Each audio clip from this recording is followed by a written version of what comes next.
In this video, I'm going to talk about how to avoid the friend zone. I find that a lot of you are constantly asking me, how do I avoid the friend zone? For most of you, this is what usually happens. Let's say you're at some social event. You see a girl you like, and you decide to go up to her and talk to her. Eventually, she says something, and you decide to engage conversation with her directly. Now, even at this very moment, this is where most of you guys mess up. You decide to present yourself as very happy, go lucky, you start laughing a lot, you start creating lots of gestures of friendliness. Even the topic of conversation is something that's generic or surface level. Then in this scenario, what you might do is you try to ask for her social media and you say, oh yeah, we should hang out sometime and talk about this. She'll probably agree. Most of the time by this point, she would have already put you in the friendly category. This may sound good in theory, but this is not what you want. What a lot of you have trouble understanding is this. Girls do not fall in love with guys that are their friends. Sure, you might see a scenario or two where the girl copes for a long period of time and tries to date a guy that she sees as friendly. But in most scenarios, what you'll notice is if the girl is really attractive, she'll likely get bored. Most of the time, you don't make it clear enough what you want from her. Inevitably, you wait too long to make a proper move and now you're in the friend zone. In this video, I'm going to tell you about 3 things you can do to completely avoid the friend zone. Make sure to stick around because the third one is the most important. The first one is to make your intentions clear. Now, I know a lot of you are going to perceive this as telling her you like her, but this isn't the case. When I tell you to make your intentions clear, what I mean is you have to communicate in a way where she knows what you want, but you manage to be a little bit ambiguous about it. Too many guys make the mistake of positioning themselves as a friend and then later wonder why they got friend zoned. The reason you do this is because you're scared of rejection.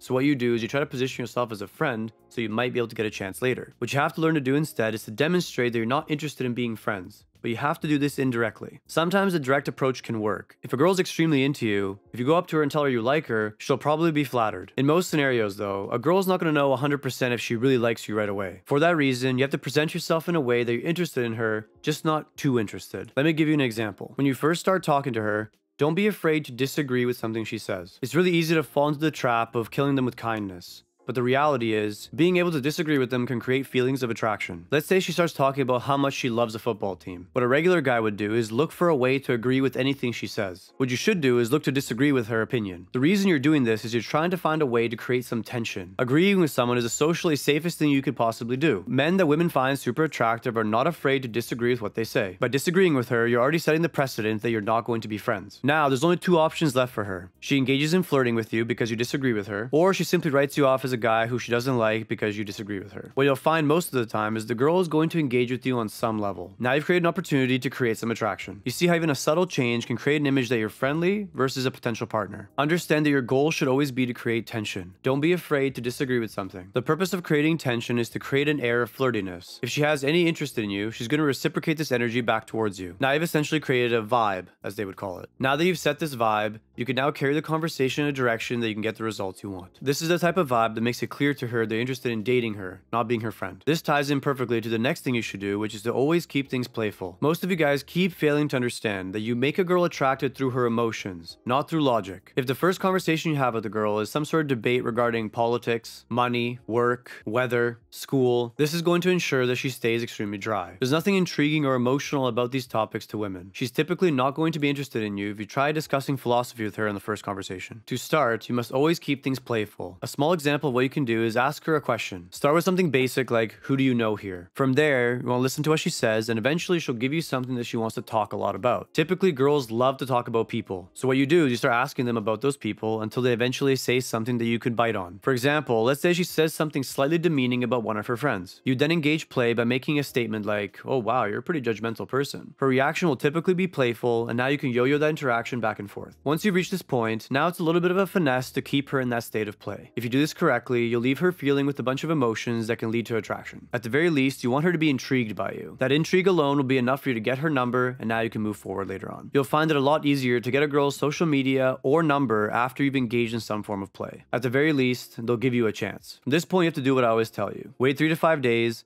message them, get them on a date, and now you have a one-on-one scenario that you can engage in. As crazy as it may seem, don't be afraid to be a little bit provocative. Provocative statements or topics can raise a girl's emotions. You have to be careful when you engage in this, but if you do it correctly, you'll hit the sweet spot. This is a process you have to go through to change how she views you. And this brings us to the third and most important topic, which is setting the correct frame. If you don't know what frame is someone else's perception of you. Learning how to control how other people perceive you is extremely important in all aspects of life. not just dating. In this case, let's consider how you're going to set the correct frame to make sure that she views you as a potential partner. There are a number of different ways to do this, but my personal favorite way to set the correct frame is through demeanor. When I say demeanor, I mean how you carry yourself. You want to be calm, collected, and cool, but you still want to be playful when necessary. Also consider what kind of clothes you're wearing and how you stand. Posture has a huge impact on how someone may perceive you. Think of this as your first impression. What is the first thought that crosses someone's mind when they first see you? The way you act, what you say, and what you wear will paint a picture in someone's mind of who you are. There's a reason I tell you guys to be cognizant of what you wear. It doesn't have to be the old money style like I wear, but at least be somewhat coordinated with your clothes choice. This is also why I always tell you to be careful of how you talk. Most guys are super nervous in social scenarios, so they compensate by being overly happy or too shy. People tend to be pretty good at perceiving these things, so understand your behavior from a third-party perspective. Also take into consideration how your body moves. If you're extremely fidgety or you make quick, sharp motions, it can indicate that you're nervous. Don't get too obsessed with all these details at once. Ideally, what you want to do is you want to focus on one of them, fix it, and then you want to move on to the next. If you try to fix all these things at once, you're just going to become overwhelmed and you're not going to accomplish anything. If you implement all these 3 things, I guarantee you'll have a way better chance of avoiding the friend zone. Even if you do all these things and you still end up in the friend zone, remember, you can always reject it. You don't owe a girl to be her friend. If she tries to insinuate that she sees you as a friend, you simply say, hey, no worries, I'm not interested in being friends at this time. Simply move on and focus your energy on a different girl. If you like this video, don't forget to like and subscribe, and comment below for other video ideas you'd like to see. And as always, I have an extended version of this video on Patreon. I'll see you guys next time.